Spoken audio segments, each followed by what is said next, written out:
Welcome to Telugu రాజ్యం. నేను శరత్ చంద్ర. ప్రస్తుతం మనతో పాటు పురుషోత్తం రెడ్డి గారు ఉన్నారు. సార్ నమస్తే. ఈ రోజు పుట్టపర్తిలో పెద్ద ఎత్తున రక్షణ రంగ ప్రాజెక్టులకు కేంద్ర రక్షణ శాఖ మంత్రి రాజ్నాథ్ సింగ్, ముఖ్యమంత్రి చంద్రబాబు నాయుడు శంకుస్థాపన చేయనున్నారు. దాదాపు 1,00,000 కోట్ల పెట్టుబడులతో రక్షణ రంగానికి సంబంధించిన ఫ్లైట్ టెస్ట్ సెంటర్, అలాగే ఏరోనాటికల్ డెవలప్మెంట్ సెంటర్, స్టెల్త్ విమానాల పరిశోధనకు సంబంధించిన కేంద్రాలను కేంద్ర ప్రభుత్వం అలాగే ప్రైవేటు భాగస్వామ్యంలో పలు రక్షణ సంస్థల ప్రాజెక్టులకు శంకుస్థాపన చేస్తున్నారు. ఈ ప్రాజెక్టులతో రాయలసీమ ప్రాంత ముఖ చిత్రం మారిపోతుంది అనేది రాష్ట్ర ప్రభుత్వ వాదనగా ఉంది. ఎట్లా ఉండబోతుంది సార్? అంటే ప్రభుత్వం పెద్ద ఎత్తున రాయలసీమ ప్రాంతానికి ఇంపార్టెన్స్ ఇస్తుంది, ప్రాజెక్టులని పెట్టుబడులని రాయలసీమ ప్రాంతానికి ఇన్వెస్టర్లు తీసుకొస్తుందని పెద్ద ఎత్తున ప్రచారం చేస్తుంది. వాస్తవంగా వీటి వల్ల రాయలసీమ ప్రాంతానికి మేలు జరుగుతున్నా ఏం జరగబోతుంది అసలు? ఫస్ట్ ఆఫ్ ఆల్ ఒక మంచి సంస్థ అక్కడికి వస్తుంది. కేంద్ర మంత్రి గారు శంకుస్థాపన చేస్తున్నారు. ఖచ్చితంగా ఆహ్వానించదగ్గ పరిణామం.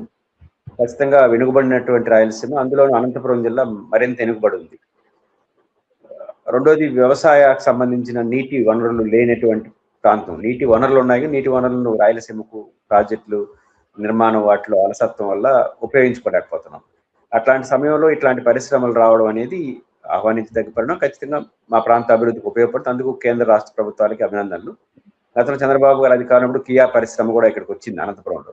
అది కూడా ఆ ప్రాంత అభివృద్ధికి ఉపయోగపడింది. ఇది కూడా దానికి తోడైతే ఖచ్చితంగా అనంతపురం జిల్లా డెవలప్మెంట్కి ఇతోధికంగా ఉపయోగపడుతుంది. అందులో ఎలాంటి సందేహం లేదు. రెండో, రాయలసీమ రూపురేఖలు మారిపోవు. రాయలసీమ అభివృద్ధికి ఇది ఉపయోగపడుతుంది. రూపురేఖలు మార్చేది బేస్ వ్యవసాయం. ఎందుకంటే మాకు 97 లక్షల ఎకరాల వ్యవసాయ యోగ్య భూమి ఉంది రాయలసీమ ప్రాంతంలో. కాబట్టి 97 లక్షల ఎకరాల యోగ్య 1 కోటి ఎకరాలు. దీంట్లో 10% మాత్రమే ప్రభుత్వం 10-20% లోపే ఈ వాటర్ ఇస్తుంది. అలికేషన్స్ కావచ్చు, 80%కి ఇవ్వలేకపోతున్నాం. కేవలం ఆధారనే మనం వ్యవహరిస్తున్నాం. సో కాబట్టి రాయలసీమ ముఖ చిత్రం మారాలంటే ఫస్ట్ ప్రాథమికమైన వ్యవసాయం సంబంధించినటువంటి నీటి ప్రాజెక్టులు వాటికి చేయాలి. ఇట్లాంటి సమయంలో ఇది కూడా మనకు ఉపయోగపడుతుంది. రెండు, ఇక్కడ ప్రత్యేకంగా గమనించాల్సిన అంశం, ప్రభుత్వం చొరవ చూపడం. ముఖ్యమంత్రి చంద్రబాబు నాయుడు గారు కూడా చొరవ చూపి అనంతపురం జిల్లాలో గతంలో కియా పరిశ్రమ తీసుకొచ్చారు. ఆహ్వానించడం అభినందిస్తున్నాం. కాకపోతే ఇక్కడ చొరవ చూపడం ఒక పార్ట్ అయితే, మా ప్రాంతం పరిశ్రమలకు అనుకూలం అనే విషయం కూడా గమనంలో పెట్టుకోవాలి. ఎందుకంటే ఇప్పుడు రాష్ట్రానికి వస్తున్న పరిశ్రమల్లో రాయలసీమలో, ఉత్తరాంధ్రలో ఎక్కువ వస్తున్నాయి. ఉదాహరణ, రాయలసీమలో ఉన్న శ్రీ సిటీ, ఆ చిత్తూరు జిల్లాలో శ్రీ సిటీలో వేల కోట్ల రూపాయల పరిశ్రమలు వస్తున్నాయి. కొప్పర్తి, కడపలో అవకాశాలు ఉన్నాయి. ఇప్పుడు అనంతపురం జిల్లాలో విస్తారమైన భూమి ఉంది. అనంతపురం ఒక జిల్లా ఉమ్మడి ఉభయ గోదావరి జిల్లా అంత విస్తీర్ణం ఉంటుంది. చాలా పెద్ద విస్తీర్ణం ఉంది. లక్షల ఎకరాలు ప్రభుత్వం అనుకుంటే, ఇప్పుడు ఉదాహరణకు అమరావతిలో ఒక రైల్వే స్టేషన్ కు 1,500 ఎకరాలు కావాలి, లేకపోతే ఎయిర్పోర్ట్ కు 4,000 ఎకరాలు అంటే నానా ఇబ్బంది పడుతున్నారు. మాకు అవకాశం లేదు. ఎందుకంటే ప్రభుత్వ భూమి విస్తారంగా ఉంది ఆ రాయలసీమ ప్రాంతంలో. ఏ జిల్లాలో తీసుకున్నా. రెండోది, అనంతపురం మినహాయించి మిగతా ఏ జిల్లాలో డీఫారెస్టేషన్ కూడా అవకాశం ఉంది. కేంద్ర ప్రభుత్వం ఒప్పుకుంటుంది. కారణం ఏంటంటే ఫారెస్ట్ 22%, 28% మొత్తం భూభాగంలో ఉండాలి. మాకు కడప, కర్నూలు, చిత్తూరు జిల్లాలో అవసరం మించానం, కానీ మినిమం బాగున్నాయి. మాకు భూమి అనేది చాలా ఇంపార్టెంట్. పక్కన మాకు ఇంకొక అసెట్ ఏంటంటే, రాయలసీమకి అనంతపురం ఆనుకొని బెంగళూరు ఉంటుంది. బెంగళూరు సిటీ ఉంటుంది, ఇంటర్నేషనల్ ఎయిర్పోర్ట్ దగ్గరలోనే ఉంటుంది. ఇటు తిరుపతి కానుకొని చెన్నై ఉంటుంది. మాకు 2 పెద్ద నగరాలు కొన్ని సందర్భాల్లో డిసడ్వాంటేజ్, కొన్ని సందర్భాలు అదే అడ్వాంటేజ్గా మారుతుంది. కాబట్టి దాని యొక్క అదనపు అవకాశాలు అందిపుచ్చుకునే కాబట్టి రాయలసీమ ప్రాంతం ప్రభుత్వాలు కొంత చొరవ చూపిస్తే పెద్ద ఎత్తున పరిశ్రమలు వస్తాయి. కాబట్టి ఈ పరిశ్రమలకు అనువైన ప్రాంతం రాయలసీమ. దానికి నీటి ప్రాజెక్టు కొంత నీటి వసతి కల్పించారంటే ఇంకా అద్భుతంగా అభివృద్ధి చెందుతుంది. ఖచ్చితంగా అందుకు ఇది ఒక మరో అడుగు అయితే మంచిది. అంటే ఇప్పుడు మొత్తం రాయలసీమ ప్రాంతానికి సంబంధించి పెట్టుబడుల వల్ల ఉపయోగం అక్కడ స్థానిక ప్రజల కంటే దగ్గరలో బెంగళూరు, చెన్నై సిటీల వంటికి దగ్గరలో ఉండటం వల్ల అక్కడ ఆ డెవలప్మెంట్ కి ఎక్కువ స్కోప్ ఉంటుంది. ఇప్పుడు పెనుగొండలో కియా పరిశ్రమ కట్టారు. మొత్తం ఆ బెంగళూరు, చెన్నై మార్గంలో డెవలప్మెంట్ జరిగింది తప్ప పెద్దగా స్థానిక ప్రజలకు ఉపయోగం లేదన్న వాదన కూడా ఉంది. ఇందులో నిజం ఉందా సార్? అంటే స్థానిక ప్రజలకి ఒక పరిశ్రమ యొక్క స్వభావం ఒక రకంగా ఉంటుంది. ఇప్పుడు టెక్నికల్ గా ఉండే ఇంజనీర్లు అన్నాను అనుకో, ఆ ప్రాంతానికి రాకపోవచ్చు. ప్రపంచం అంతా వస్తుంది, భారతదేశం అంతా వస్తుంది. మనం అమెరికా పోవట్లేదు.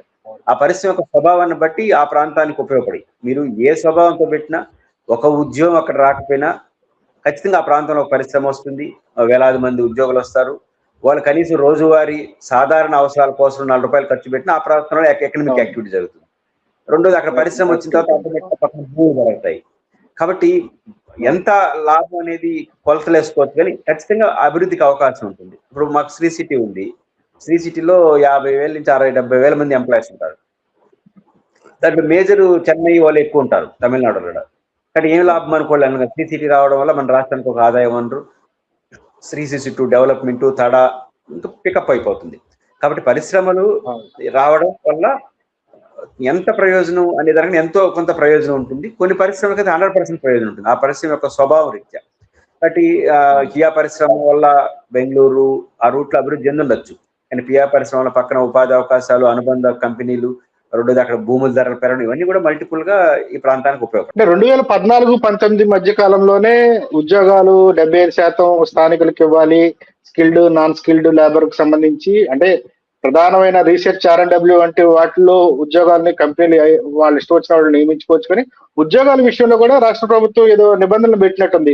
ఇవి ఇంప్లిమెంట్ అవుతున్నాయా సార్? అంటే స్థానికులకి పెద్ద ఎత్తున ఉపాధి లభిస్తుందా, లేకపోతే ఇంకా చదువుకున్న వాళ్ళు ఇంజనీరింగ్ గ్రాడ్యుయేట్లు అందరూ చెన్నై, బెంగళూరు వెళ్ళిపోయే పరిస్థితి ఉందా? జగన్మోహన్ రెడ్డి గారు తీసుకొచ్చి ఆ ప్రయత్నం ఆలోచించాడు. ఆయా జిల్లాల్లో పెట్టే ఉద్యోగాలు 75% స్థానికులకు ఇవ్వాలని. నిజానికి అనధికారికంగా స్థానికులకు ప్రయారిటీ ఉంటుంది. ఏది ఉంటుంది? 4th క్లాస్ ఎంప్లాయీస్ లో ఉంటుంది. ఎందుకంటే 4th క్లాస్ ఎంప్లాయీ అనేది బుర్రతో పనిచేసే ఉద్యోగం కాదు, శరీరంతో పనిచేసే ఉద్యోగం. కానీ అబౌవ్ టెక్నికల్ ఎక్స్పర్ట్స్ గా ఉండేవాళ్ళు బుర్రతో పనిచేయాలి. ఇప్పుడు ప్రైవేట్ కంపెనీలు వస్తాయి, మాకు ఒక మంచి టెక్నికల్ ఎక్స్పర్ట్ కావాలి, మేము ఆ జిల్లాలో తీసుకొని సరత పెడితే వాళ్ళు ఆ టెక్నికల్ ఎక్స్పర్ట్ని కోల్పోతారు, రేపు పరిశ్రమ ఇబ్బంది అవుతుంది. కాబట్టి ఉద్యోగం యొక్క ర్యాంక్ బట్టి టెక్నికల్ గా ఉండే వాళ్ళకి టాప్ ప్రయారిటీ ఒక ప్రాంతం అనేది ఉండదు. ఓపెన్ మనకు ఉదాహరణకు గ్రూప్ 1 ఉంది, ఓపెన్ కాంపిటీషన్, గ్రూప్ 2 ఉంది, ఓపెన్ కాంపిటీషన్, కానీ గ్రూప్ 4 వాళ్ళకి లోకల్ వాళ్ళకి ఇస్తారు 75-80%. అట్లాంటిదే జగన్ గారు ఒక జీవో రూపం ప్రయత్నం చేశారు.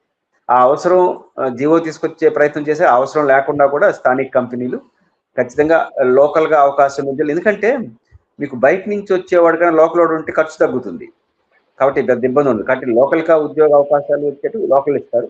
General technical high level skill ఉన్న వాళ్ళని ఓపెన్ మార్కెట్ లోనే తీసుకోక తప్పదు.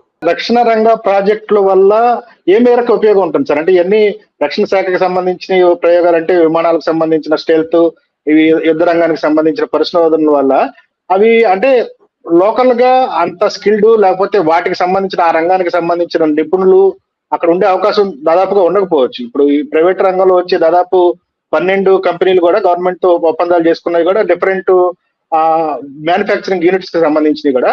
వాటి వల్ల దాదాపు పెద్ద ఎత్తున 1,00,000 ఉద్యోగాలు, 1,00,000 కోట్ల పెట్టుబడులు వస్తాయి, పెద్ద ఎత్తున 7,500కు పైగా ఉద్యోగాలు వస్తాయని ప్రభుత్వం ప్రకటనలో చెప్పింది. ఈ ఉద్యోగాలు లేకపోయినా ఎకనామిక్ యాక్టివిటీ డెవలప్ అయ్యే అవకాశం ఉంటుంది అంటారు అక్కడ?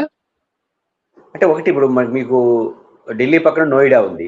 నోయిడాలో హైలీ సక్సెస్ఫుల్ SEZ, అది మంచి SEZ, బాగా పెద్ద ఎత్తున ఉద్యోగ అవకాశాలు వస్తున్నాయి. కానీ అక్కడ జనాభా 6 లక్షలే నోయిడా ప్రాంతంలో. కారణం ఏంటంటే పక్కన ఢిల్లీ. ఈ లెవెల్లో ఉండే వాళ్ళని, ఒక స్థాయి స్కేల్ ఉండే వాళ్ళని ఏం చేస్తారు, అక్కడ ఉద్యోగం చేసుకుంటే సాయంత్రానికి రైలు ట్రాన్స్పోర్ట్ బాగుంటుంది కాబట్టి రైలు ఎక్కేస్తారు, అయితే వెహికల్ వెళ్ళిపోతున్నారు, లేకపోతే ఆ పక్క గజియాబాద్కి వెళ్ళిపోతున్నారు. ఇప్పుడు అమరావతిలో ఉద్యోగస్తులు ఉన్నారు, ఒక అమరావతి రైలు అవుతుంది, రాజధాని ఎక్స్ప్రెస్ ఏదో పెట్టారు, అది తెల్లారితో హైదరాబాద్ లో 5కు బయలుదేరుతుంది, కరెక్ట్గా ఉద్యోగం టైం వచ్చేస్తుంది. మళ్ళీ సాయంత్రం 5 గంటలకు బయలుదేరితే నైట్ 10 గంటలకు వెళ్ళిపోతుంది. అందరూ వెళ్ళిపోతున్నారు 90% హైదరాబాద్ లో అలవాటు పడిన వాళ్ళు. ఇప్పుడు అమరావతి నుంచి హైదరాబాద్ పోగలింది, రేపు అనంతపురంలో పెట్టేదని బెంగళూరు పోరని గ్యారంటీ ఉంది. మా తిరుపతి నుంచే ఫాస్ట్గా బండి నడిపి 2.5-3 గంటలు వెళ్ళిపోతాం, అనంతపురం నుంచి 1 గంటలో వెళ్ళిపోతాం. కాబట్టి మీరు చెప్పినటువంటి స్థాయి ఉద్యోగస్తులు ఉండరు, దాంట్లో డౌట్ ఏం లేదు. కాకపోతే ఉద్యోగస్తులు ఉన్నపోయినా రాకపోయినా అక్కడ ఆ ఉద్యోగస్తులు ఉంటాడు, ఆడ ఒక చిన్న భోజనం చేస్తాడు, లేకపోతే ఒక చిన్నపాటి వ్యక్తిగత ఖర్చులు పెడతాడు, అది కూడా డెవలప్మెంట్, అది కూడా ఎకనామిక్ యాక్టివిటీ దారి తీస్తుంది. ఇప్పుడు 4th క్లాస్ ఎంప్లాయీస్ ని బయట వాళ్ళు వస్తారంటే చేర్చుకోరు, ఎందుకంటే 4th క్లాస్ జీతాలు తక్కువ ఉంటాయి, లోకల్ వాళ్ళు అయితే సస్టైన్ అవుతారు. కాబట్టి ఆ 4th క్లాస్ ఎంప్లాయీస్ వస్తారు, టెక్నికల్ కూడా ఎలిజిబుల్ కెపాసిటీ ఉన్న వాళ్ళు అనంతపురం వాళ్ళు వెళ్తారు. కాబట్టి ఇది ఆ యొక్క పరిశ్రమ యొక్క స్వభావం రీత్యా హై క్వాలిటీ డిఫరెంట్ యాంగిల్ ఉంటుంది, ఒక జిల్లాకే వచ్చే ఉద్యోగంగా ఉండదు కదా. కాకపోతే ఏం జరిగినా అడొక పరిశ్రమ వస్తుంది, దాని చుట్టూ భూములు పెరుగుతాయి, దాని చుట్టూ ఎకనామిక్ యాక్టివిటీ జరుగుతుంది. ప్రయోజనం ఎంత అనే దానిపైన కొలతలు వేసుకోవచ్చు, కానీ ప్రయోజనం ఖచ్చితంగా ఉంటుంది. సార్ ఇక్కడ ఇంకొక ఆస్పెక్ట్ ఉంది. గత 12 ఏళ్ళు అంటే రాష్ట్ర విభజన తర్వాత 2014 నుంచి 26 12 ఏళ్ళు గడిచిపోయినాయి. ఈ 12 ఏళ్ల కాలంలో పెట్టుబడులన్నీ ఒకవైపు అంటే అయితే ఉత్తరాంధ్ర వెళ్తున్నాయి, లేకపోతే రాయలసీమకు వస్తున్నాయి. రాజధాని పేరుతో అమరావతిలో కొంత యాక్టివిటీ జరుగుతుంది. సెంట్రల్ కోస్టల్ డిస్ట్రిక్ట్స్ కి అన్యాయం జరుగుతుంది. అక్కడ ఏమి ఉపాధి అవకాశాలు రావట్లేదు. ఓన్లీ అగ్రికల్చర్ బేస్డ్ ఎకానమీ మాత్రమే ఉంది. దీనివల్ల ఆ ప్రాంతం నష్టపోతుంది. ఉద్యోగాల కోసం ఆ ప్రాంతాల నుంచి కొన్ని చోట్ల అయితే కృష్ణా గుంటూరు జిల్లాల లాంటి జిల్లాల్లో అగ్రికల్చర్ బేస్డ్ గా ఉన్న ఊళ్ళలో కేవలం వృద్ధులు మాత్రమే మిగిలిపోయారు. యువతరం పనిచేసే శక్తి ఉన్న వాళ్ళంతా అయితే విదేశాలకు వెళ్ళిపోవటం, లేకపోతే హైదరాబాద్, బెంగళూరు, చెన్నై వంటి ప్రాంతాలకి వెళ్ళిపోతున్న పరిస్థితులు ఉన్నాయి. దీని అంటే ముఖ్యమంత్రి గారు ఇంక్లూజివ్ గ్రోత్ మొత్తం స్టేట్ మొత్తం అభివృద్ధి చెందాలి అని చెప్తున్నారు. కానీ ఈ పరిశ్రమలు పెట్టుబడుల విషయంలో మాత్రం కొంత వైరుధ్యం కనిపిస్తున్నట్టుంది. ఎట్లా చూడాలి సార్? ఒకటి, పరిశ్రమలకు అనువైన ప్రాంతాలు కొన్ని ఉంటాయి. ఇప్పుడు రాయలసీమ ఎందుకు అనువైన ప్రాంతం? వాతావరణ, ఇప్పుడు హైదరాబాద్ వచ్చిన పరిశ్రమలు ఎక్కడ రావట్లేదు. రీజన్ ఏంటంటే అది దానికి ఉన్న వాతావరణ సమతుల్యత, ప్రకృతి బీభత్సాలు తక్కువ జరగడం, వరదలు వచ్చినప్పుడు అతలాకుతలం అవుతుంది, కానీ అదర్ దెన్ మిగతా టైంలో సాఫీగా ఉంటుంది, మీకు వెదర్ చాలా బాగుంటుంది. ఇవన్నీ హైదరాబాద్ కూడా అడ్వాంటేజెస్. నేచురల్గా అక్కడికి వెళ్తారు. ప్రభుత్వ రంగంలో ఉన్నదనుకోండి, ప్రభుత్వం డిసైడ్ చేస్తుంది ఏ ఊర్లో ఏ పరిశ్రమ ఉండాలని. కానీ పబ్లిక్ సెక్టర్, ప్రైవేట్ సెక్టర్ అట్లా మీ మాట ఎందు మీరు ఎక్కువ షరతులు పెట్టి చెన్నైకో బెంగళూరుకో వెళ్ళిపోతారు. కాబట్టి మనకు స్వాభావికంగా ఒక్కొక్క ప్రాంతానికి ఒక అనుభవం ఉంటుంది. ఉదాహరణ కృష్ణా డెల్టా ఉంది, వాళ్ళకి 3 పంటలు పండే పంట, అదొక వాటర్ బాగుంది కృష్ణా నీళ్లు సంబంధించి. గోదావరి జిల్లాలకి వాటర్ బాగుంది కాబట్టి అంటే అదొక వ్యవసాయ చుట్టూ ఉన్నటువంటి డెవలప్మెంటే కనిపిస్తుంది. ఇప్పుడు రాయలసీమ ఉంది, భూములు ఎక్కువ ఉన్నాయి, వాతావరణ సమతుల్యత కృష్ణా గుంటూరు వాటితో పోల్చుకుంటే బెటర్గా ఉంటుంది. ఆడ కొంచెం ఉంబ ఉంటుంది కదా, వెంబ లాంటిది ఉంటుంది ఎండాకాలం. కానీ చంద్రబాబు 4 డిగ్రీలు తగ్గించాలని చెప్పాడు. అది ఆయన అనుకుంటే తగ్గిరు, కానీ అట్లాంటి మాటలు వచ్చాడు. కాబట్టి అంటే వెంబ ఉంటుంది, ఆడ ఉండడానికి నివాసయోగ్యమైన ప్రాంతం కాదనం, కానీ పోల్చుకుంటారు కదా. ఇప్పుడు వైట్ కాలర్స్ ఎంప్లాయీస్ ఎప్పుడు కష్టంగానే ఉంటుంది. ఉదాహరణకు ఆంధ్రప్రదేశ్ లో రాజకీయ నాయకులందరూ ఎంత అమరావతిని ప్రేమించినా ఎందుకు అమరావతిలో హైదరాబాద్ ఎందుకుంటున్నారు? పనుంటే తప్ప రాజకీయ నాయకుడు కానీ ఆఫీసర్లు కానీ అమరావతిలో ఉండట్లేదు. దేనికి? అమరావతి మీద కోపంతో కాదు. హైదరాబాద్కి అలవాటు పడితే హైదరాబాద్ నుండి అమరావతిలో ఉండలేడు, హైదరాబాద్ నుండి తిరుపతిలో ఉండడానికి కూడా కొంచెం ఇబ్బంది పడతాడు.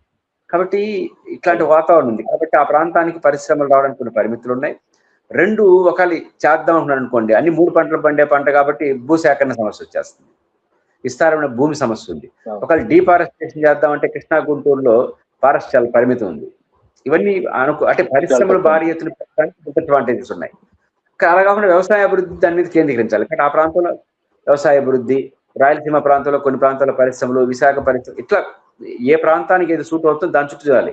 ఇలా అందుకు భిన్నంగా అమరావతిలో మహా అద్భుతాలు చేస్తాం, నవనగరాలు ఇక్కడ నిర్మిస్తామంటే పంచాయతీ వస్తుంది. వాళ్ళు అనుకున్నాడు చేయలేరు.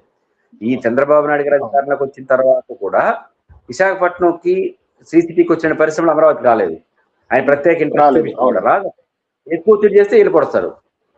కాబట్టి మన రాష్ట్రంలో ఆ సమస్య ఉంది. గోదావరి, కృష్ణా డెల్టా దానికి అనుకూలమైన ప్రయత్నాలు జరుగుతున్నాయి సార్. అంటే ఆంధ్ర ప్రాంతాన్ని అంటే మధ్య సెంట్రల్ కోస్తా ప్రాంతానికి పెట్టుబడులు తీసుకొచ్చే ప్రయత్నం ఏది జరిగినట్టు కనపడలేదు.